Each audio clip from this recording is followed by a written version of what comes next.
अस्सलाम वालेकुम बच्चों, क्या हाल चाल है।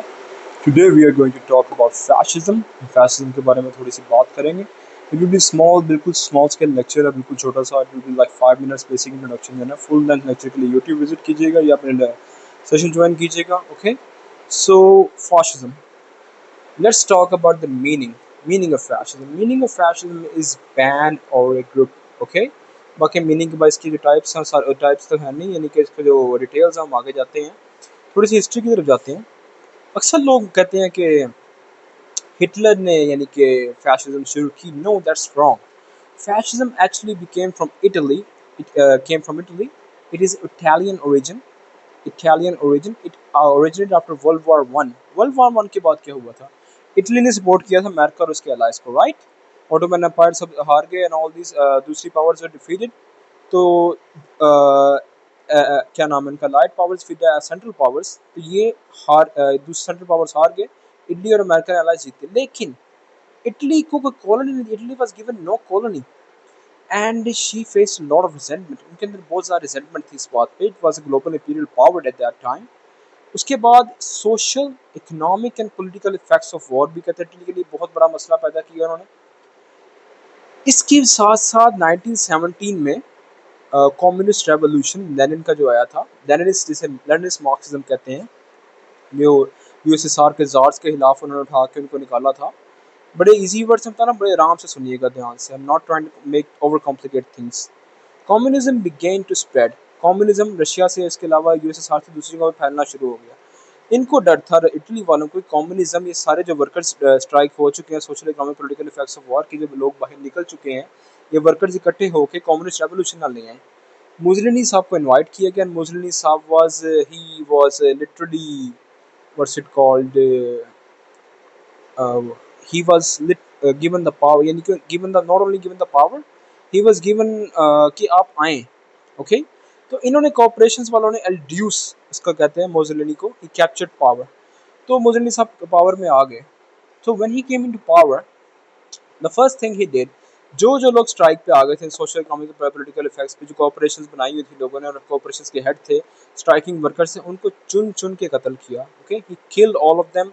ही literally smashed the head of the political ये corporation, the labour unions and everything. He destroy in 1922 में वैसे आया था ये।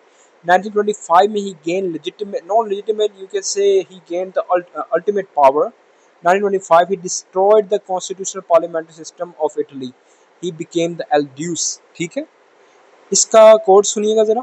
My program is action, not talk। War and conquest की बात करता है मोसलिनी कि मैं फिर इसने एक और बात की थी एक दफ़ा कि like giving war is to man like giving birth like maternity is to a woman.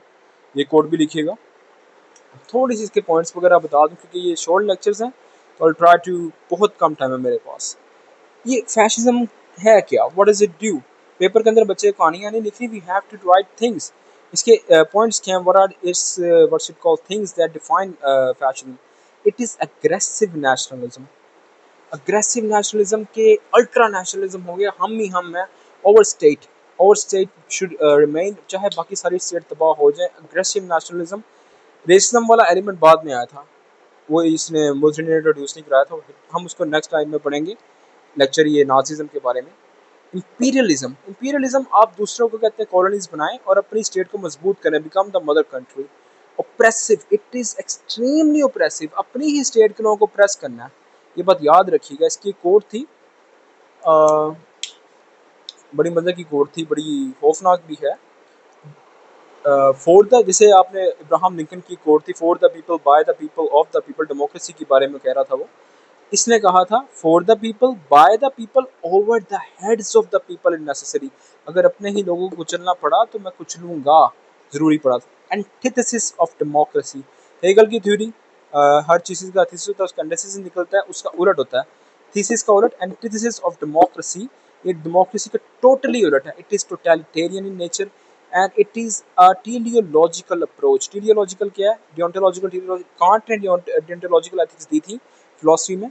देखिए कहाँ की बात है, कहाँ से मिला रहा हूँ। इस तरह सीएसएस में एग्जाम्स होते हैं और इस तरह सीएसएस में बच्चे अच्छे मार्क्स लेते हैं। वैसे फैशन की कहानियाँ लिखने से बंदा पास नहीं करता। I still have 5 minutes, 5 minutes में मैं इतना ही बता सकता हूँ। तो teleological approach is simple opposite to deontological approach. End justifies the means. कि एंड पे अच्छा होना चाहिए, स्टेट बच जानी चाहिए, स्टेट आपकी स्टेट बचे एट द एंड, ओके, आपकी स्टेट आपकी पावर बची. It doesn't matter how many people you kill, how many things you destroy, how many other things you literally obliterate, it doesn't matter. teleological approach, इसका opposite है deontological, वो किसी दिन और बात करेंगे, लेकिन वो सिंपल है, वो है मीन जस्टिफाई द एंड, वो एथिक्स अकाउंट की. हमारा नेक्स्ट लेक्चर होगा विल बी नाजिज्म. हम इसी के बारे में फाशिज्म से रिलेट करके बताएंगे how Nazism is a part of fascism but it is थोड़ी डिफरेंसेस ऐड ऑन जो हिटलर ने किए थे उसके बारे में बात करेंगे. तो ये बात याद रखिएगा, Italian reason not what's it called, Hitler came after Mussolini. Mussolini का कई लोगों को अंदाजा भी नहीं होगा. तो ये था हमारा आज का लेक्चर फैशिज्म का. फॉर मोर इन्फॉर्मेशन आप लोग बेशक कहते हैं हमारे यूट्यूब चैनल जो है, I'll write it down, the CSS Navigator on YouTube. बाकी सेशन वगैरह लेने में कुछ करना है बच्चे नहीं कहते हैं, CSS Navigator पे आप जाके देख लें, आपको फ्री में लेक्चर्स मिल जाएगी, डेमो क्लासेस एंड एवरीथिंग. बाकी किसी ने कोई लेनी हो क्लास वगैरह सेशन वगैरह लेने हो, you can join any time, तो उसके डेमो लेक्चर देख लीजिएगा. बाकी हम हनान खालिद साइनिंग आउट. अल्लाह हाफिज़.